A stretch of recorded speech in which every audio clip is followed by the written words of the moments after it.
ourselves and how to think about the other. And also race has been a very powerful way of how people have defined themselves and how people have defined other people as well. Nationality is another powerful aspect that I'll speak about. Sexual orientation also is another one, and gender is another one. So those four particular aspects have been very divisive, particularly race. We know that recently the United States has been going through a lot of turmoil, particularly because of race. Recently, we heard that another young man was killed by a police officer. Another Black man was killed by a police officer. I think his name is Dante Wright. And when the police officer was asked to give an explanation as to what happened, she said that she made a mistake, that she thought that the gun that she used to shoot Dante and eventually killed him, she thought that the gun was a taser. And so she made a mistake. And so that's what happened. That was her explanation. So if you believe that explanation, well, you have to think, well, I wonder what kind of training she went through, because as a police officer, surely, before you are let loose out into the public, you know the difference between a gun and a taser, you know what they look like, you know how each one feels like in your hand. So then maybe training was at the core of her problem, or maybe you don't believe her story and you believe that it was racially motivated because the young man that was murdered was a black man. But whatever the cause was, or whatever you believe, at the core of this situation and at the core of such situations is identity. What she thought of herself as a white person and what she thought of the young Black man as a Black man, and all the connotations that come with those identities. And one of the things you always have to remember is that what you believe yourself to be, if you enter a new situation or you encounter someone who's different from you or someone who challenges you in any particular way, what you believe is what will come up, and that's exactly what you do. So usually there's a saying that I always think about when I think about identity, and that is, what is in your soil? So what is in your soul? What are you constantly thinking about? Or what are your perceptions and beliefs about yourself as a Black person, as a white person, as an Asian person, as someone who is of mixed nationality, whatever you are? What are your perceptions and beliefs about yourself? And what are your perceptions and beliefs about the identities of others? Because once you get into an interaction with the others, whatever you believe about those people is what will happen. So in that situation with the police officer, her beliefs about Black people is what took over, and it's what happened. And eventually she ended up killing that young man purely because of those beliefs. So that's why a session like this that focuses on identity is critical, because it helps us to understand our own conditioning as individuals before we step outside our homes and interact with people. Do we understand what is in our soil and what we'll do when we are out there, sometimes without even realizing that you're behaving in a particular way? That's what happens, because that is what's in your soil. So that will be part of my talk today, trying to deconstruct all of that and hopefully making people understand that by the time you make a choice, you already believe something. And so if you deal with that belief or those beliefs, then the choices that you make will get better and better and better. So I'm just going to share my screen, and here we go. So I've titled my talk, as I said, Identity-Based Violence and its Aspects of Destruction. And I'm going to do, as a way of beginning, so I'll break it up into 3 parts, but as a way of beginning this talk, let me see if I can make it into a nice slide show so that it's nice and big. There we go. If you can't see or hear anything, please just unmute yourself and let me know. So if you don't say anything, I'll assume everything is going well. So I want you to look at the pictures that are on the screen right now.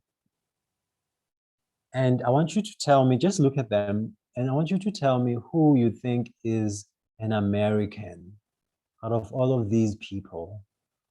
Who do you think is an American? I should have numbered them, but you can just describe the person that you believe is an American. Please just write on the chat who you think is an American. I've just minimized it so that I can see the chat. But I hope you can still see the photograph. Out of all of those people, who do you think is an American? I would say that everyone looks like, but yeah, I was going with Miss McCon, maybe top middle, because that like wing mural I know is in America. That was my only indication. Okay. Okay. So you think it's everyone who's an American? All right. So let me just see if someone wrote something on the chat. But everyone as well. Top middle. So Katie said the person top middle. Let me see. Top middle. Okay, yeah, the person with the wings. Okay. All right. So I'm going to move on to the next photo. I will come back to this. So I'm going to put the next photo up. Then please look at this collage of pictures and please tell me who you think is Jewish out of all of these people. You might have seen these pictures before, so if you have, forgive me, but hopefully none of you have seen these pictures before. So who do you think is Jewish when you look at all of these pictures? You're most welcome to write something on the chat.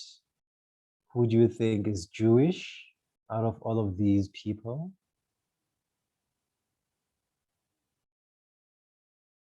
Okay, I'll give you 2 more seconds just to look at them. Someone is Jewish out of all of these people, but who do you think it is? Let's see, someone just wrote something on the chat. So Devon says, bottom left because she looks similar to my own Jewish relatives.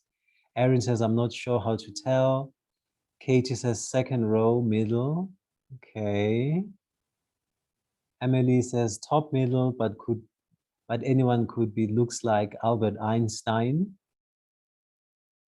Top middle. Okay. All right, I'll come back to this. I'll move on as well.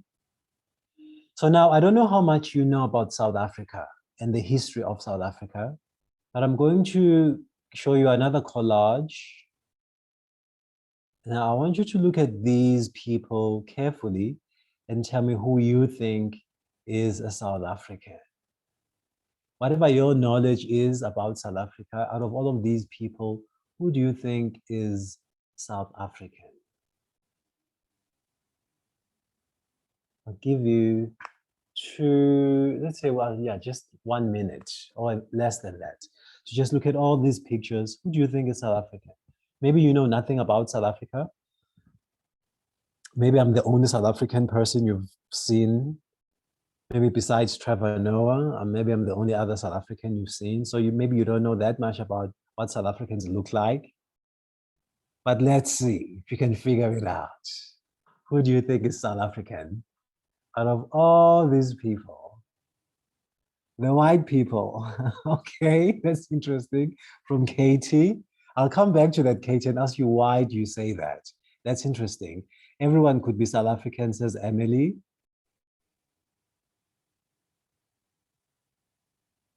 Let's see. Katie, just out of curiosity, why do you say the white people? Can you just unmute yourself and explain that? So the only people that I've met from South Africa, aside from you, Mdu, have actually been white. So they were of Dutch ancestry. Ah, okay, that's interesting. Okay, well, that's fascinating because in terms of the demographic, South Africa is 85% Black African people. So and you're not the only person who thinks white when they think South Africa, because those are the only people you've met.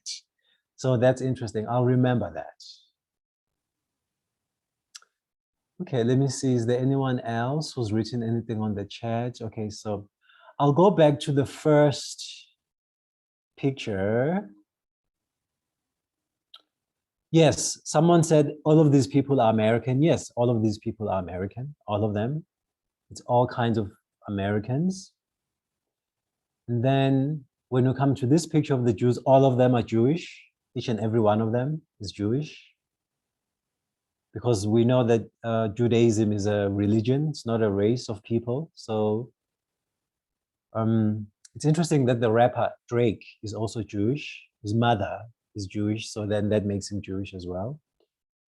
And then all of these people are South African as well. So the point of this exercise is that most countries and most religions are multiracial. So we are now such an international, universal community that you can't really tell who's from which country and who's from which religion.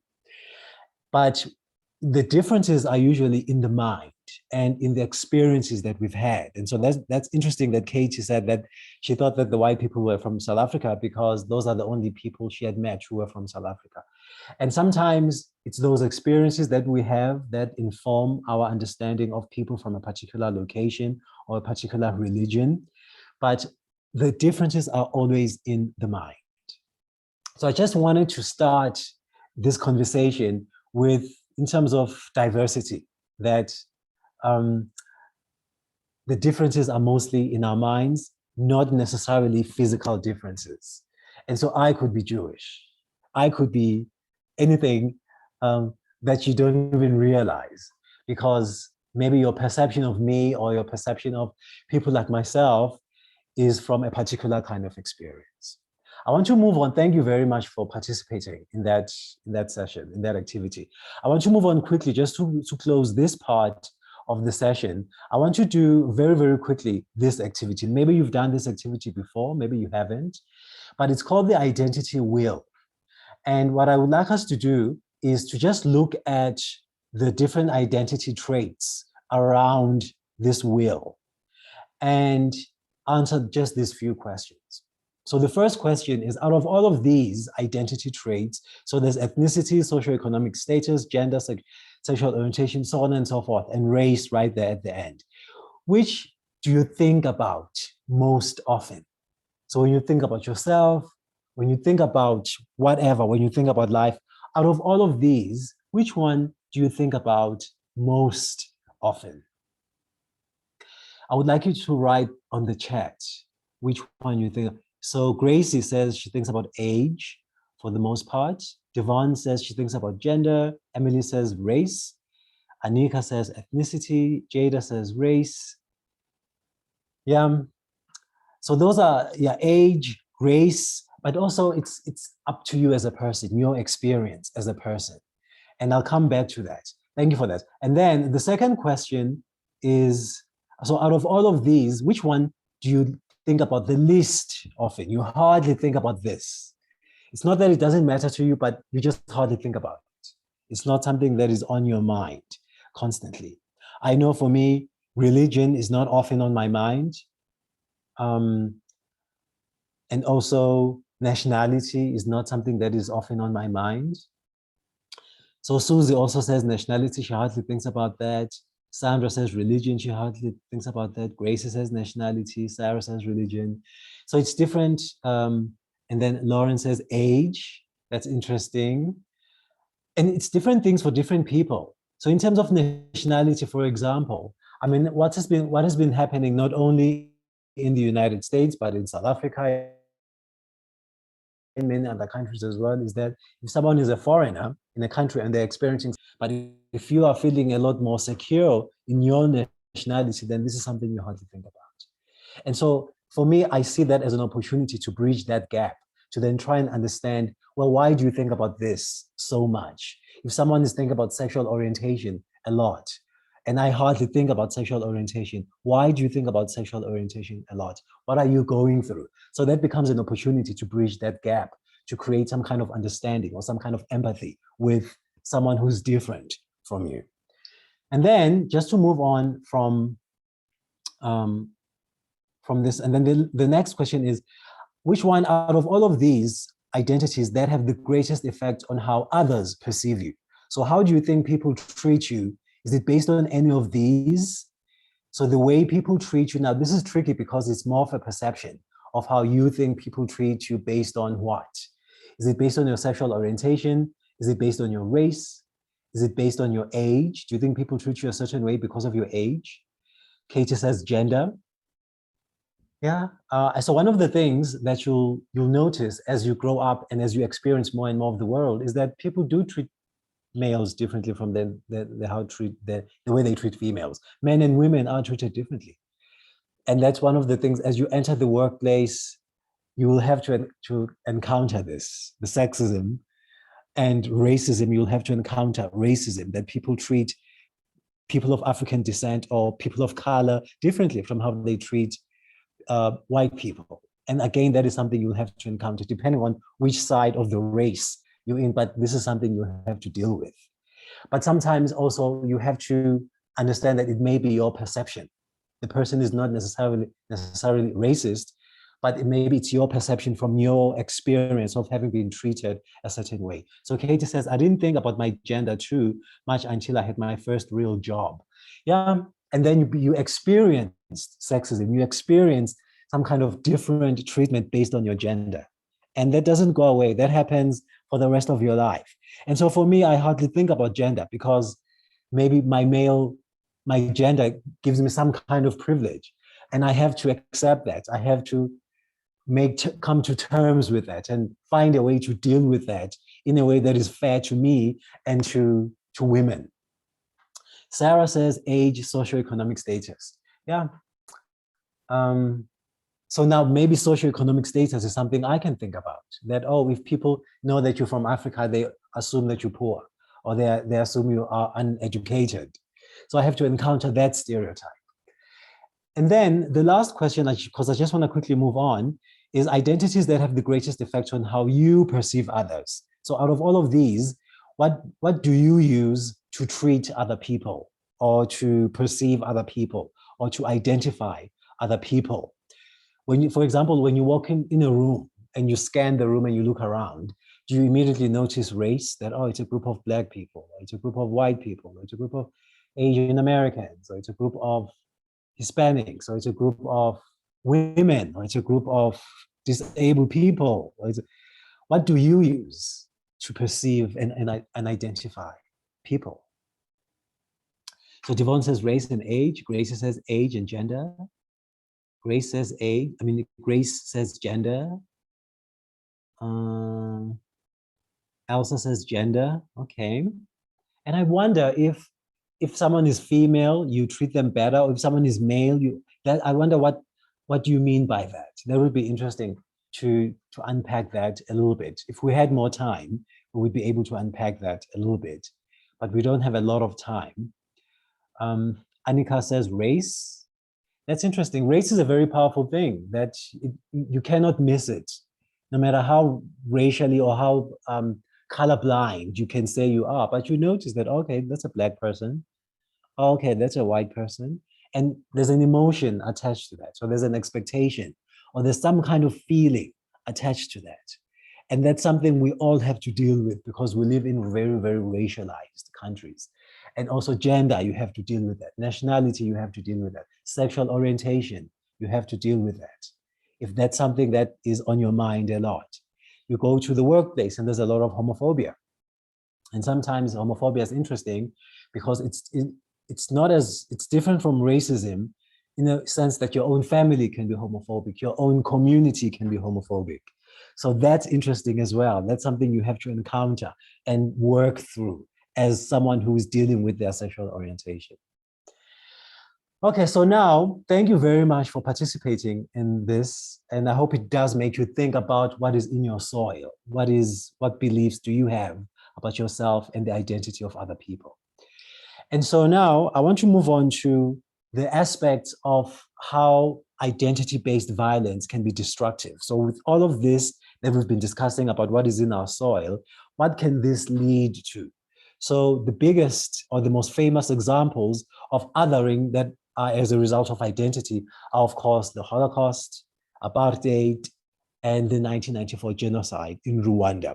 So for those of you who don't really know much about apartheid, I'm going to show you a very, very short film, like literally 90 seconds. For time purposes, I made it very, very short. So it's literally the history of apartheid in 90 seconds, just to give you a little bit of an understanding of what happened and how identity played a part in this particular atrocity. So just as a quick definition, apartheid was the systematic oppression and discrimination of Blacks or non-whites in South Africa by the National Party. So let me just quickly play this. Oh, sorry, let me just come here. Let me just play this film for you.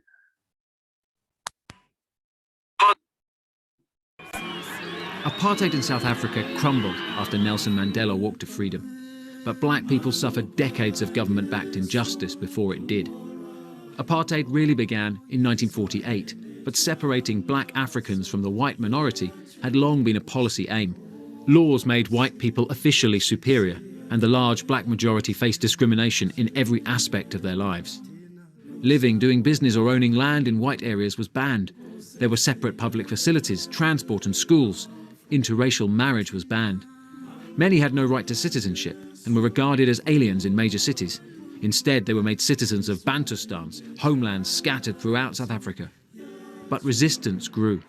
In 1960, a huge peaceful protest against past laws ended in a massacre at Sharpeville. 69 people were killed. The deaths galvanized opposition, radicalizing liberation movements like the ANC. There are many people who feel that it is useless and futile for us to continue talking peace and non-violence. Open conflict erupted in the 1980s, with anti-apartheid activists frequently shot at, beaten or arrested. Mass protests were firmly put down. But little by little, the apartheid establishment crumbled. After gradual reform, Nelson Mandela, in prison since not long after Sharpeville, was set free in 1990. 4 years later, he was elected as South Africa's first Black president. Apartheid had ended. Okay, so that was just a brief history of apartheid. And again, as you can see, identity played a very pivotal role, because depending on which side of the race identity you were on, you were either privileged or you were disadvantaged. And at the end of the talk, I'm going to speak about choices and the choices that people make based on their perceived identities or the identities of other people. And I just want to move on again to the Holocaust. Now, again, I think a lot of people know the Holocaust or know the history of the Holocaust quite well, but it's defined as the deliberate, systematic, planned murder of the Jews of Europe between 1933 to 1945. 6 million Jewish people were killed. And this is a very famous photograph of Hungarian Jewish men, women, and children from Berehovo ghetto. And it's when they arrived at Auschwitz-Birkenau awaiting selection.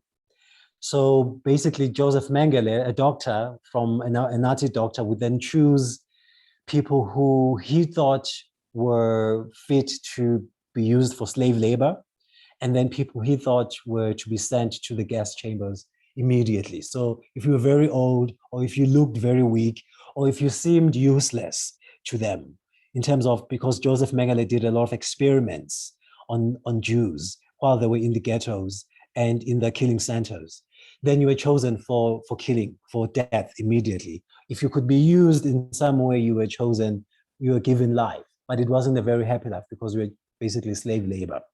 So again, identity played a very, very important role, not just as a Jew, but in terms of what kind of Jew you were in this situation, in terms of age.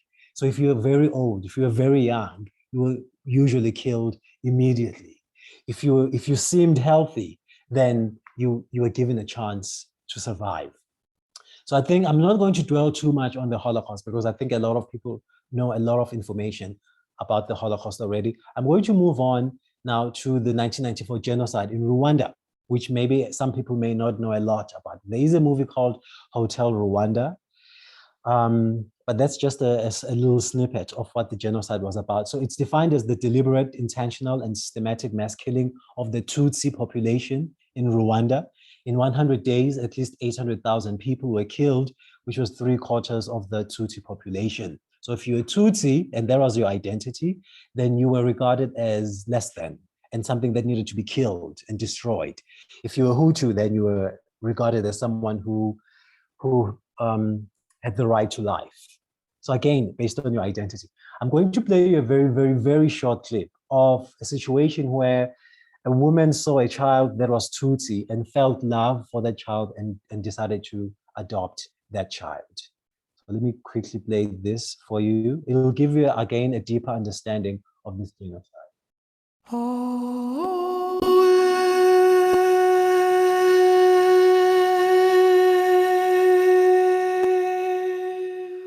Nitwa Morogarasi, navukiye ku Gisozi. Ngewe narezwe na nyogokuru. Twari tumeze neza, intambara rero iza gutera. Abantu barimo kwica abandi, wenda natwe iwacu bazahagera bakatwica, nkumva ubwoba buranyishe no kurya ntago nabashaga kurya. Mu rugo no bambwiraga ngo uko watubabariye ngo ukarya, ntabwo yase umuntu ararya koko yumva ngo kwa kanaka ngo bapfuye, ntabwo ngo reba nk'aba bana b'inshuti banjye bose twakinaga ngo bose bamaze kubica. Aratubwira ati ubwo ni uguhunga umuntu nafata icyo abashije ahunge. Tunyure mu gahanda kari gahari, numva umudamu arimo arataka. Mbwira nyogokuru ntimwumva umudamu arimo arataka, ni kandi dore ntibamutemye, ni kandi dore afite akana kamuriho kakiri kazima, ni kandi dore kari konka. Baramutemye ahangaha imbere n'ahangaha gutya inyuma no ku maboko no kuguru kumwe bari babutemye. Ngezeyo ijambo yambwiye, arambwira ati wa mwana we wangiriye neza ukanjyana no mwana k'Imana yazabafasha wenda mukabaho. Mujyana gutyo, nari muhetse mu gitenge cya nyina kiriho amaraso. Twumvisha abantu bavuga ati bari buze kudutera ati kubera mwebwe ati mufite umwana umututsi kaziti nkuko bakajya bambwira ati ariko koko watubabariye koko ko umwana azadukora. Ahubwo ntitugende nzaya ngenda mbitaruye nidupfa tuzapfana. Bahise tumwita rero uwase Vanessa. Umwana turamurira ariko akajya yumva abandi bana bamubwira ati ntago tugenda imwe. Bigeze aho ageze nko mu wa 3 mu wa 4 arabinsobanuza, noneho ndabimubwira nti ibyo bakubwiraga ni nibyo, ndi mama wawe nda mukuru wawe. Nahangaha neza kwako n'iki gisimu cyari gihari. Uwo mama? Uwo mama.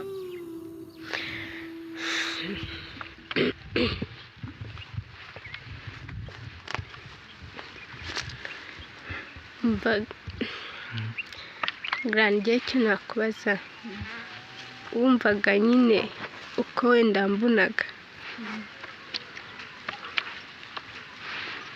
wambonaga gutabonaga ndi umwana umeze gute mu kimwanga. Nabonaga umwana mutoya, navuga nti nk'abantu bakoze ibingibi wawe bagaruka nawe barakwica cyangwa ne batanakwica, inzara nira kwiyicira.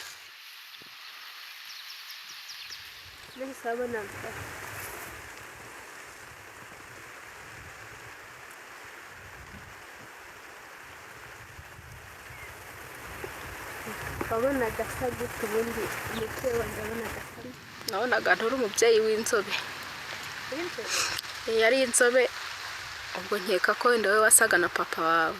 Famiye yawe nayo iranyaga, yakwanze nyuma mbe nyine byaragiye bigakomeza gutyo, tukagenda tukagera ahantu bakangura ati se umwana wamusize hasi atazatwicisha. Banzizaga icyaho ngaho nyine bakuzaga ko bagendaga bavuga ati natwe dushobora gupfa kubera uno mwana kuko nawe ari umututsi, twe tukaba wenda turi abahutu, cyangwa natwe tukaba twacice ibitwica twabihunze ariko twaba tugufite bakatwica. Bakamwe ni mushyirasi nkabwa nti mwebwe mujye mugenda imbere, ninge nzagenda inyuma, nidupfa tuzapfana, mwebwe musigare.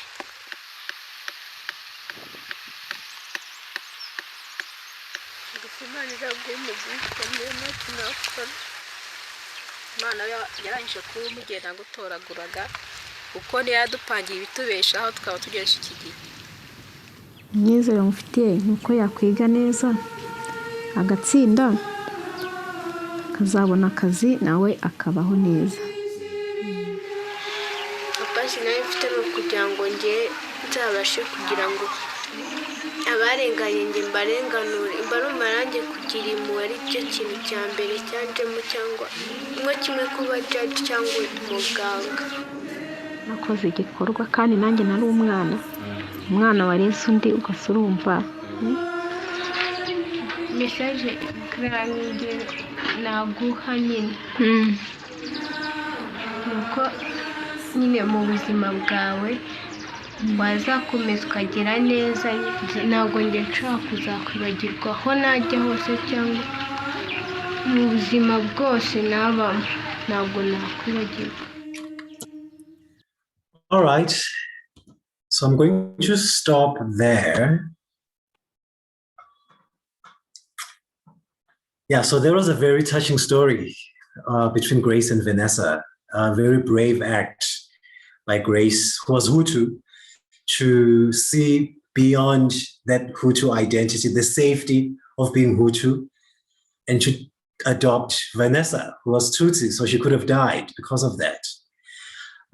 So one of the points that I wanted to make with this discussion is that it's choices that people make that make or break a situation. So in situations where, in times of emergency, like we are now, we're in a time of an emergency. So based on your perception of your identity and the identity of other people, what are you willing to align yourself with? And what are you willing to go beyond? What point is that point where, okay, I can go beyond this point and break my perception of identity? Because it really is a choice that you make as a person, but you have to understand what is in your soil. What are your beliefs?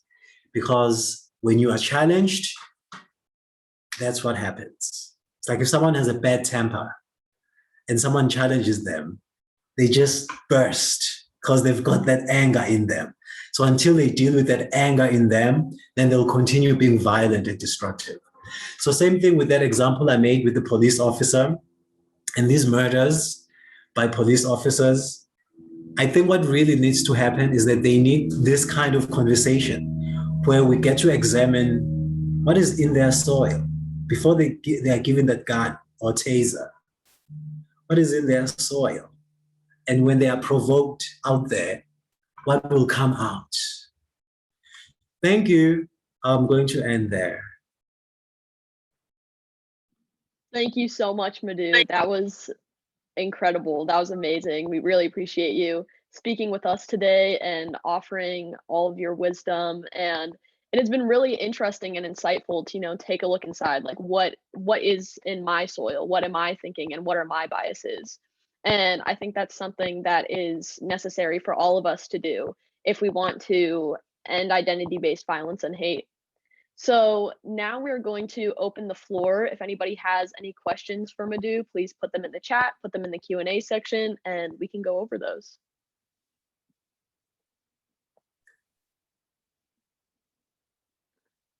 Yeah, so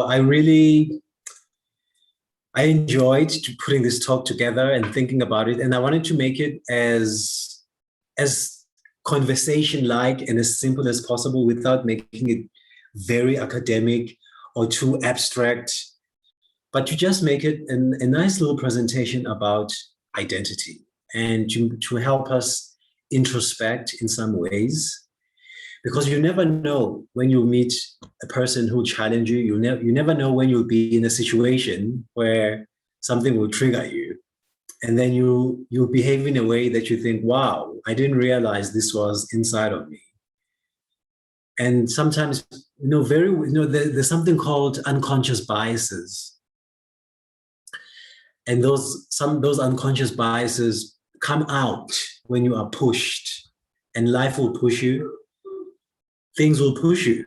So if you don't deal with those unconscious biases, people have lost jobs because they've sent tweets or they've responded in ways that have been perceived as racist or sexist or homophobic. And then they seem so shocked when they realize that, wow, this was offensive to people. They just didn't realize that this was in their soil. So this was a wonderful opportunity for me. I think that the people who said something, there's a question in the chat, I think, from Emily, and she's asking, can you see a world in which genocide or identity-based violence, I think of the past? It's hard to say yes to that. I know I don't, because we're still so divided, and it means something. It means something to be heterosexual as opposed to being gay. It still means something. Some people get a lot of, even if they might be poor, they might be uneducated, but as long as they are not the other, they still get a sense of privilege. So as long as privilege exists, identity-based violence will always be there, because privilege comes with power, and privilege comes with someone else being not privileged. So it's like the yin and the yang. It's like two sides of the same coin. So in order for me to be advantaged, someone has to be disadvantaged. In order for me to be powerful, someone has to be powerless. So I don't think so. I do not see a world where identity-based violence is a thing of the past, but I see a world where people are more aware of it. They are more aware of their own actions and the impact of their own actions and thoughts and beliefs. So I see a world where people are more enlightened and more aware. But the violence will continue to be there as long as power in politics and money and capitalism are as powerful as they are. Yeah, I think so. All of these things are interlinked. Racism and capitalism are linked. So I don't see that going away anytime soon, but people will become more and more aware, I think.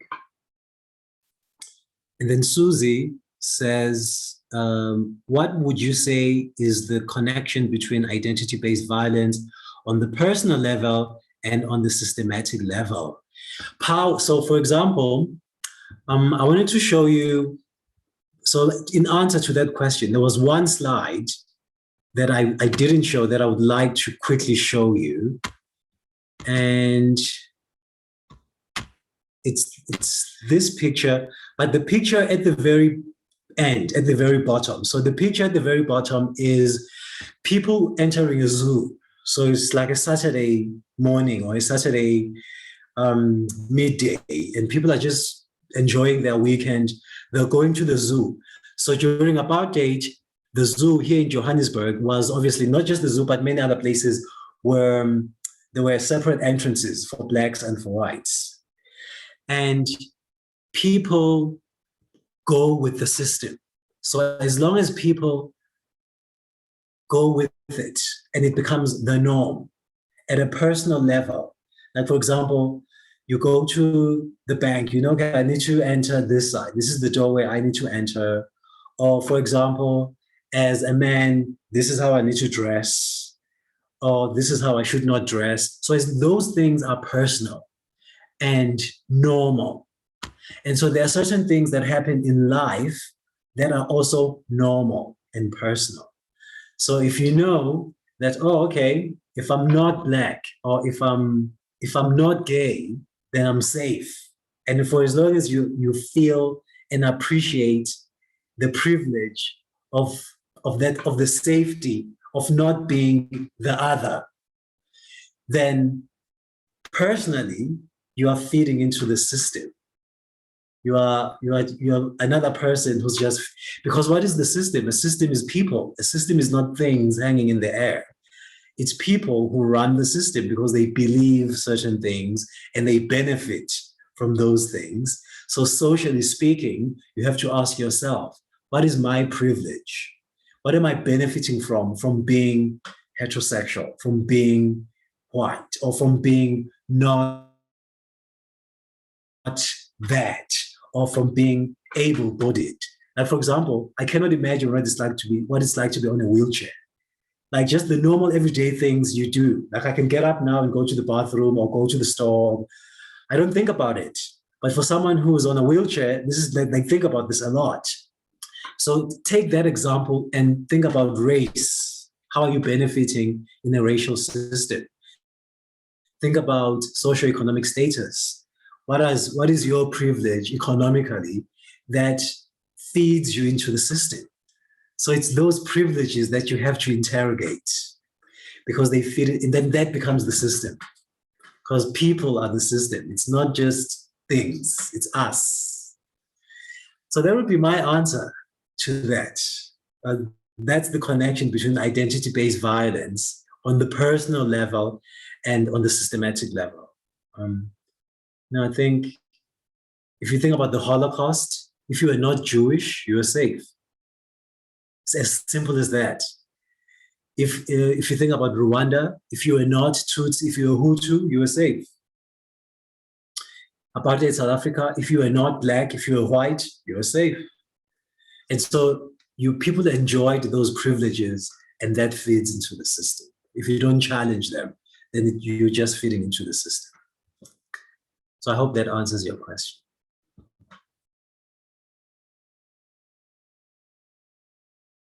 I don't see other questions. Yeah, does anybody else have anything that they would like to add?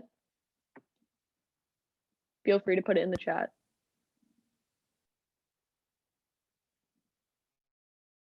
And anyway, that's what's interesting now about the Black Lives Matter, because it's all races, it's everyone who's standing up and who's protesting. And so that in a way is destroying the system a little bit. It's encountering, it's challenging the system when everyone is standing up.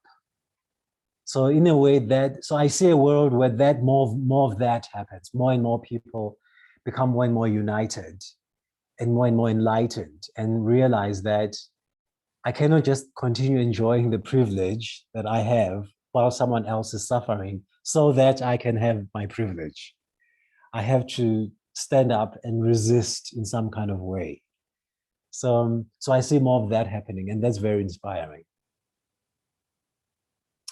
And then Melissa says, are there any small things we can do daily to not feed into the system? So like what I've just said, in terms of the Black Lives Matter, but it starts with you as a person to know what are your prejudices as a person. And guilt is very useless. You don't have to feel guilty if you are privileged or if you are not the other. Don't feel guilty, but find a way to not benefit unjustly, if that makes sense. So in a way, how can you use your privilege to help someone else? How can you use your privilege? And if you know that, okay, as a white person or as a non-Black person or as a straight person, if you say something, people are more likely to listen to you than someone who's gay, or someone starts with understanding you as a person. What are your prejudices as a person? And what are your insecurities as a person? So that when you are confronted in a situation, then you've thought about it, then you've checked your beliefs as a person. But I would say in a powerful way in terms of challenging the system, what are your privileges, and how can you use your privilege to help other people? Michael Goggins, someone I think is very, very famous, he made that speech. He said, he had a very, very difficult life, but most of the people who helped him are white men.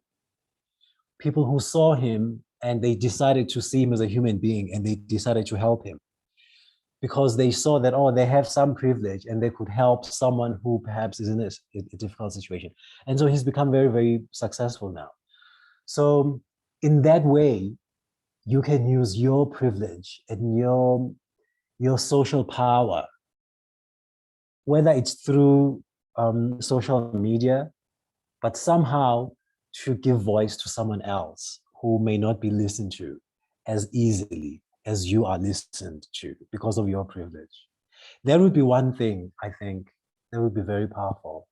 So for example, as someone who's very secure in my nationality in South Africa, if there's a foreigner, maybe if I can help them in some way get through a xenophobic situation, then I'll take them with me and I'll walk with them through a particular situation, and then they'll be safe. So I've used my privilege to get them through that situation. So whatever you can do, then that's what you must do, and it'll come to you. So you know exactly the right thing to do, and that's what you must do. It's different for me, it's different for you. So whatever your right thing to do is, then that's what you must do.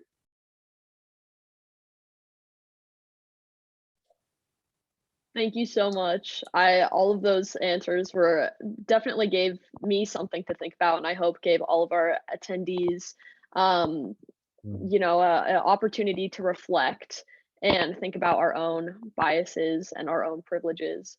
So if there isn't anything else that anybody wants to ask or add, we can wrap up. Thank you so much, Mdu. We really, really appreciate you taking the time out of your evening to come and speak to us here on Mercer Island. Such a pleasure to have you, such a pleasure to hear your story and hear, you know, what we can do to help end this continuation of hate in our country and internationally, or at least maybe not end, but counter it in some ways. Score, do you have anything else that you would like to say? Just a big thank you to Devon and Mdu for putting this all together. Yeah. Thank you for everyone who came.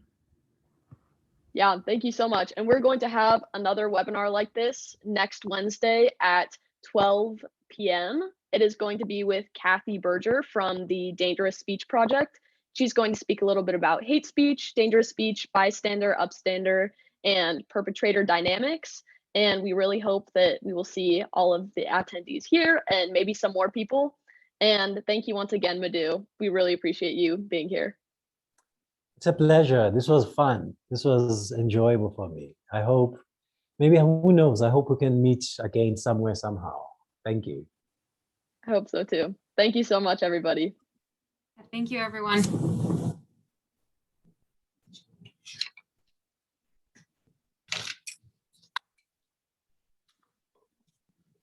I just have a question. So I can see that you're recording this.